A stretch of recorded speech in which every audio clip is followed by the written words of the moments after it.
अस्सलाम वालेकुम students. Different universities में एडमिशन के लिए HEC की तरफ से कंडक्ट होने वाले यूसेट टेस्ट की फ़ाइनल डेट 29 अक्टूबर डिसाइड की गई है।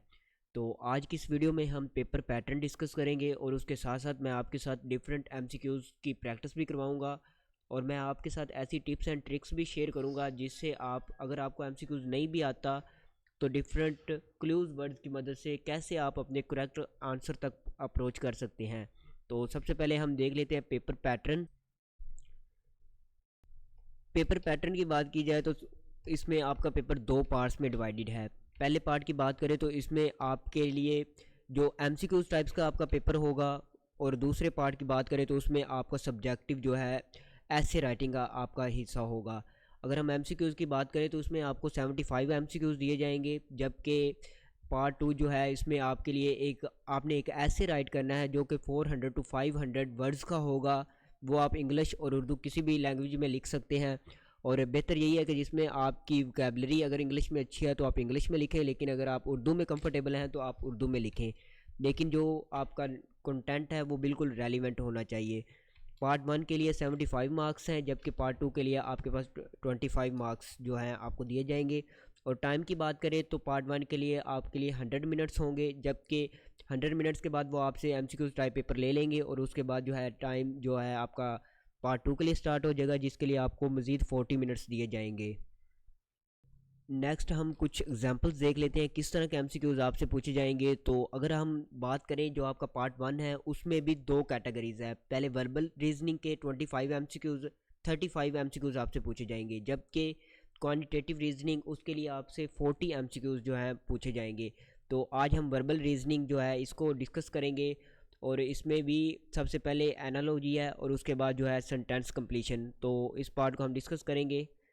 सबसे पहले MCQs देखते हैं, जिसमें आपको बताया गया है कि तीन वर्ड्स दिए गए हैं और आपने गैस करना होता है कि चौथा वर्ड कौन सा है। जिनमें से पहले दो वर्ड्स हैं उनका आपस में एक रिलेशन बन रहा होता है, जबकि जो तीसरा वर्ड है हमने उसके साथ चौथे वर्ड्स का रिलेशन जो है बिल्ड करना होता है।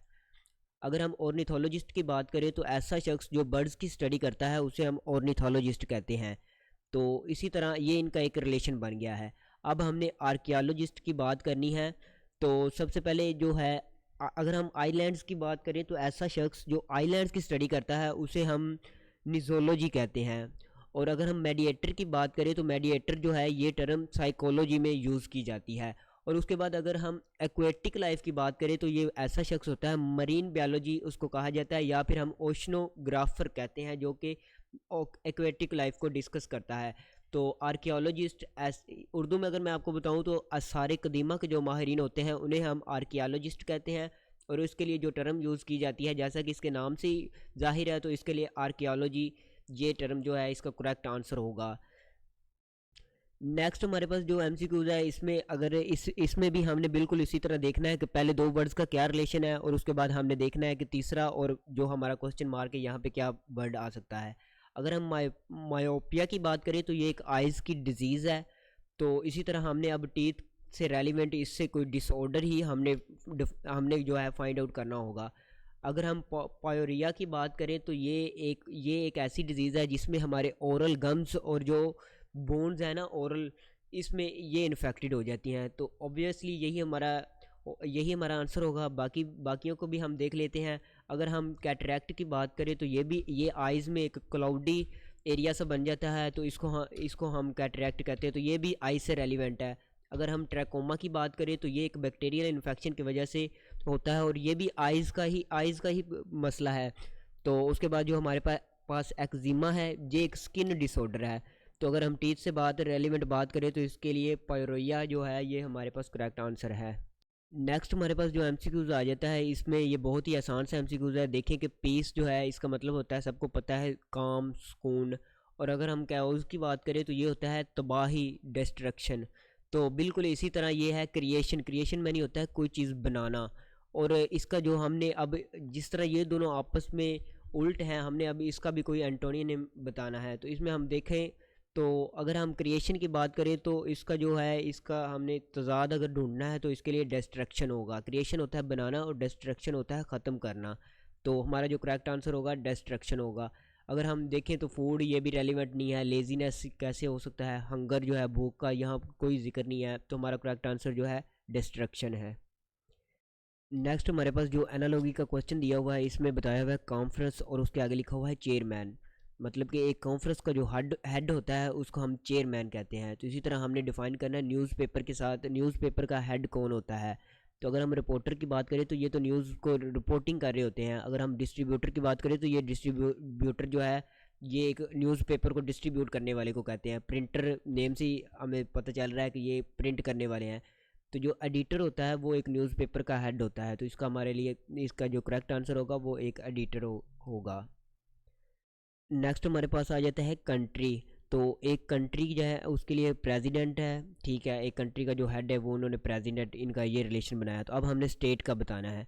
तो स्टेट जो एक प्रोविंस की स्टेट है उसको हम गवर्नर कहते हैं, ठीक है। और अगर हम बात करें एमपीए तो ये एक मेंबर ऑफ पार्लियामेंट असम्बली होता है। अगर हम लेजिस्लेटर की बात करें तो ये लाज को जो जो डिफरेंट लाज बनाते हैं उनको हम लेजिस्लेटर कहते हैं। और अगर हम मिनिस्टर की बात करें तो ये एक स्पेसिफिक मिनिस्ट्री पे जो होते हैं, हायर होते हैं, उन्हें हम मिनिस्टर कहते हैं, जो कि डिफरेंट मिनिस्ट्री को मैनेज कर रहे होते हैं। तो इस तरह हमने अगर स्टेट का रिलेशन बनाना चाहिए तो गवर्नर जो है वो एक प्रोविंस की स्टेट को मैनेज कर रहा होता है। तो इसका करेक्ट आंसर हमारे पास होगा गवर्नर।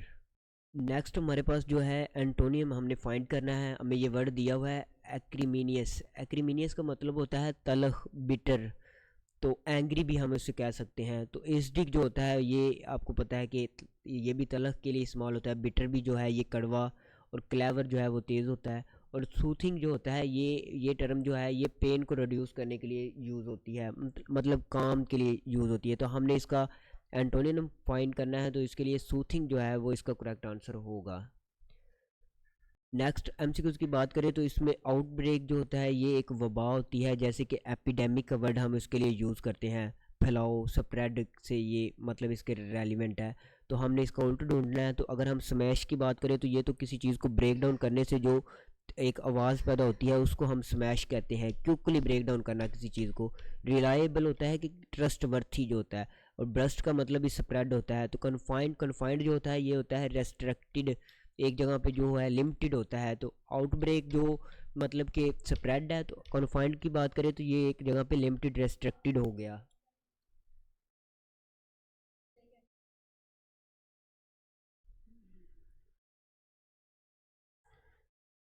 नेक्स्ट अगर मैं आपसे बात करूँ तो सबसे पहले अट्रैक्ट का बहुत ही सिंपल सा सबको पता है, अट्रैक्टिव। और इसके लिए ये रिपेल मतलब रिपल्सिव, ठीक है।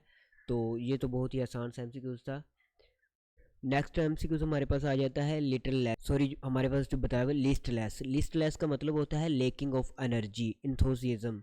तो इसके लिए हम बात करें अगर कैलकुलेटेड, तो ये तो कैलकुलेशन से रिलेटेड है। एनर्जेटिक, तो हमने इसका उल्टी ढूंढना है। तो एनर्जेटिक मतलब कि ये इसका करेक्ट आंसर होगा। बाकियों को भी हम देख लेते हैं। अगर हम बात करें एक्स्ट्रा वैगन, तो ये एक्सपेंसिव के लिए यूज़ होता है, फजूल खर्च शख्स के लिए हम ये वर्ड यूज़ करते हैं। और अगर हम एग्जैक्टिव की बात करें तो ये होता है रिस्पॉन्सिबल शख्स, जो अपने एक्शंस को, जो अपने आइडियाज़ को एक्शन में कन्वर्ट कर लेता है। जैसे कि सीईओ होता है किसी भी कंपनी का, वो होता है चीफ एग्जीक्यूटिव ऑफिसर। तो इसके लिए वो एक रिस्पॉन्सिबल शख्स है। तो अगर हम इसकी बात करें, एक शख्स यहाँ पे लिस्टलेस जो है वो लेजीनेस के ज़मरे में आ रहा है। और उसके लिए जो हमारा करेक्ट आंसर होगा वो होगा एनर्जेटिक। नेक्स्ट हमारे पास जो है ये सेंटेंस कंप्लीशन का पार्ट दिया गया है, जिसमें सबसे पहले एमसीक्यूज को हम डिस्कस करते हैं। Two brothers look so dash that is difficult differentiate them. तो सेम, सिमिलर और अलाइक मेक। तो देखें इसका ना जो करेक्ट आंसर होगा वो होगा अलाइक। अलाइक एक एडजेक्टिव है और एडवर्ब है जो कि यहाँ पे हम यूज़ करेंगे सो अलाइक, ठीक है। तो यहाँ पे सेम और सिमिलर क्यों नहीं है, तो इसकी रीज़न ये है कि two brothers are so alike, वो मतलब कि बिल्कुल एक जैसे नहीं है। सेम का मतलब होता है कि बिल्कुल उनमें डिफरेंस ही नहीं है, मतलब कि एग्जैक्ट एक चीज़ को दूसरी चीज़ की तरह हम समझे तो फिर हम सिमिलर या सेम का वर्ड यूज़ करेंगे। उसने कहा कि वो सो अलाइक हैं that is difficult to differentiate them. उसने ये नहीं कहा कि वो बिल्कुल सेम है, उसने ये कहा कि उन्हें डिफ्रेंशिएट करना मुश्किल है। तो मतलब वो सिमिलर नहीं है, उसके लिए हम अलाइक का वर्ड यूज़ करेंगे।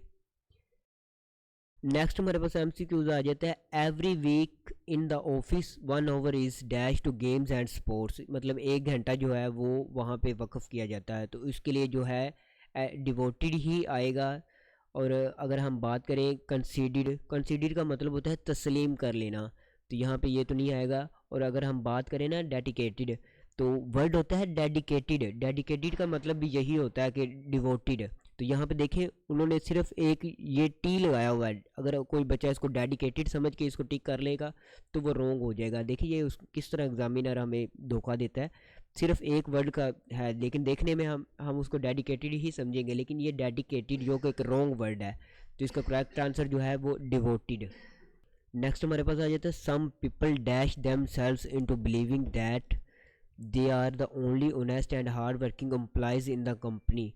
तो यहाँ पे वो बात कर रहा है कि कुछ लोग ये समझते रहते हैं, इस बात को एतराफ़ करते रहते हैं कि वो सिर्फ वही ईमानदार और मेहनती हैं, तो इसका मतलब है कि वो किसी धोखे में है, गफलत में है। तो इसके लिए जो है डेल्यूड का वर्ड जो है वो धोखे के लिए यूज़ किया जाता है। फोल्ड मैनी के कुछ लोग इतने बेवकूफ़ है कि वो हर वक्त खुद को ओनेस्ट एंड हार्ड वर्किंग समझे जाते हैं, तो ये तो नहीं। कीप का मतलब होता है कि मतलब कि अगर यकीनन बात होती तो फिर हम कीप का वर्ड यूज़ कर सकते हैं, लेकिन यहाँ पे क्योंकि वो धोखे में है इसलिए हम ओनेस्ट एंड हार्ड वर्किंग के लिए, तो इसके लिए हम डेल्यूड का वर्ड यूज़ करेंगे। फोर्स तो नहीं होगा, फोर्सफुल इसमें कोई इसका जिक्र ही नहीं है। नेक्स्ट हमारे पास आ जाता है the thief had manage to dash on many occasion but was finally dash by the police and put behind the bars. ये यहाँ पे ना देखा, बार्स का जो वर्ड्स है ना इसका मतलब है सलाहों, इसके लिए ये जो है बार्स सलाहों में जेल में डाल दिया गया, मतलब कि चोरों ने हर बार ये मैनेज कर लिया बहुत सारे मौक़ों पे। बट का जो वर्ड है ये ऑपोजिट हमें शो कर रहा है, इंडिकेटर है कि यहाँ पे तजाद की बात हुई है।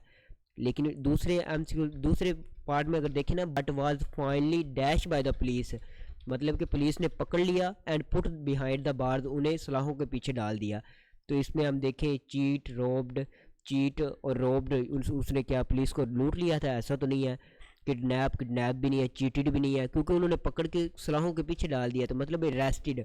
तो इसका मतलब है the chief had manage to escape, भागने की कोशिश की है उन्होंने बहुत बार, लेकिन फाइनली जो है वो अरेस्ट हो चुके हैं। नेक्स्ट हमारे पास आ जाता है the dash effect of suitably chosen books so on children's mind should not be under estimated.